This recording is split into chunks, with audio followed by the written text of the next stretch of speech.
Però io, arrivando da zona di mare, da un comune balneare,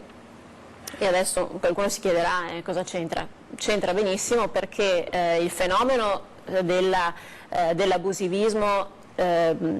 cioè dei bucumprà, diciamo, no? Che stazionano sulla battigia nelle nostre spiagge, è per molti versi ricollegabile a questo dello spaccio, perché dietro ci sono organizzazioni mafiose e tutti lo sanno, però nessuno va ad agire sulle cause del problema. E ogni anno Chioggia, si ripresenta, no? Esatto, comune di Chioggia, comune che già ha delle difficoltà per via del patto di stabilità e tante altre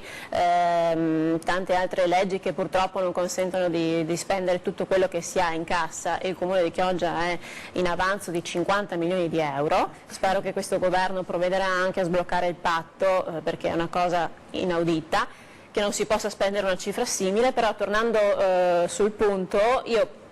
spererei che il governo, quindi Salvini in questo caso, che è il ministro competente, dia una mano ai comuni balneari, perché è veramente una piaga quella che si ripresenta ogni anno, tra accuse da parte del cittadino che vive il problema e non c'è una soluzione, perché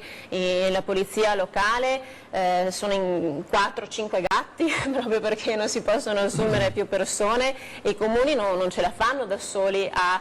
diciamo, limitare questa piaga, per cui è indispensabile che il Ministero intervenga anche con l'esercito, perché è effettivamente qualcosa di grave che c'è sotto, quindi è necessario che si faccia sentire il Ministro dell'Interno con retate come quella che abbiamo appena visto, che si facciano anche nelle nostre spiagge, proprio per fare pulizia una volta per tutte, perché c'è chi